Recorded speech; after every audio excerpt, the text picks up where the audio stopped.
मित्रों, 15 अगस्त भारत का स्वाधीनता का दिवस है और हमने अपनी आज़ादी के 70 वर्ष पूरे करके 78वें वर्ष में प्रवेश किया है।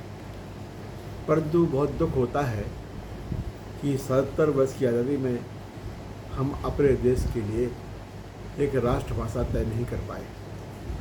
महात्मा गांधी चाहते थे कि हिंदी देश की राष्ट्रभाषा बने, क्यों हिंदी के पास ही वे सारे योग्यताएं हैं। हिंदी के वह इतनी व्यापकता है कि वह समूचे देश में जानी पढ़ी सोची समझी जा सकती है। और महात्मा गांधी ने एक दूरदर्शिता के तौर पर ही तमिलनाडु से सबसे पहले राष्ट्रभाषा प्रचारक समिति का गठन किया। आज भारत में हिंदी का विरोध होता है। आज भारत के सर्वोच्च न्यायालय में हिंदी का प्रयोग वर्जित है। सुप्रीम कोर्ट की जो आधिकारिक भाषा है वह भाषा अंग्रेजी भाषा है। आज सर्वोच्च न्यायालय से सवाल पूछा जाना चाहिए कि आप 140 करोड़ जनता के भारत देश के सर्वोच्च न्यायालय हैं, तो क्या 140 करोड़ का देश अंग्रेजी को समझता और जानता है?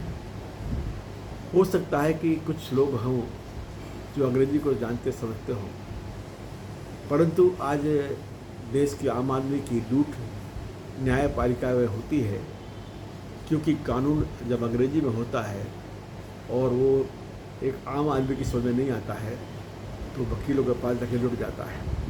केवल भाषा के नाम पर लूट होती है।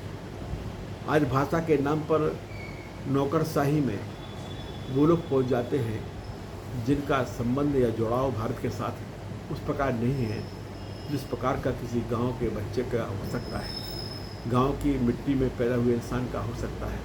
परंतु योग्यता कितनी भी हो, जब वह चयन कर जाता है तो अंग्रेजी को प्राथमिकता मिल जाती है और हिंदी वाला पीछे छूट जाता है।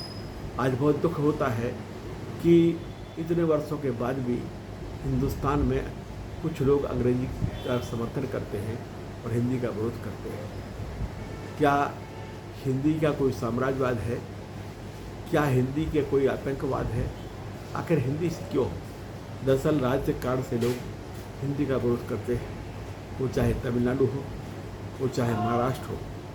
महाराष्ट्र में आज की सरकार भारतीय जनता पार्टी सरकार है और इसी भारतीय जनता पार्टी के केंद्र की सरकार ने नई शिक्षा नीति लागू की है, जिसमें ये प्रावधान रखा था कि प्राथमिक शिक्षा में बच्चों के लिए उनकी मातृभाषा में शिक्षा दी जाए, उन्हें एक कोई और भी भारतीय भाषा पढ़ाई जाए। और इसी कारण से महाराष्ट्र में हिंदी को भी एक भारतीय भाषा के रूप रखा गया था।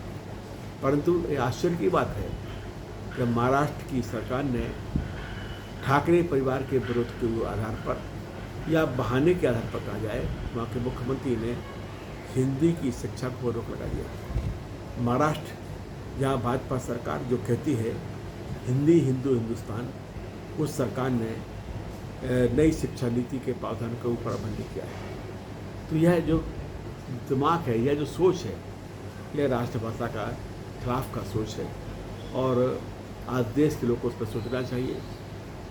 अगर आज भी देश में कोई सबसे व्यापक तौर पर समझी जाने वाली भाषा है, बोली जाने वाली भाषा है, एक प्रकार से सरल भाषा है, तो हिंदी है। हिंदी को राष्ट्रभाषा बनना चाहिए और अगर हिंदी राष्ट्रभाषा नहीं बन सकी है तो ये हिंदी की कमी नहीं है, हिंदी भाषियों की कमी है जिन्होंने कभी अपने प्रयत्नों को साकार रूप देने का कोई ठोस प्रयास नहीं किया, जो सत्ता के आके झुकते रहे, राजनीति के सामने झुकते रहे, अपनी कमर टेढ़ी करके खड़े हो गए और जिन्होंने हिंदी का समर्थन नहीं किया। हिंदी भारत का गौरव है, हिंदी को देश की राष्ट्रभाषा बनना चाहिए। हम इतना ही कहना चाहते हैं कि 70 साल से भारत राष्ट्रभाषा के बगैर गूंगा है। अगर किसी के पास भाषा नहीं होती है तो वह गूंगा होता है, तो हमारा देश गूंगा है। हमारे देश की गूंगेपन को, हमारे देश की चुप्पी को तोड़ना है और हिंदी को राष्ट्रभाषा बनाना है। आप सबको धन्यवाद। आपके सहयोग के साथ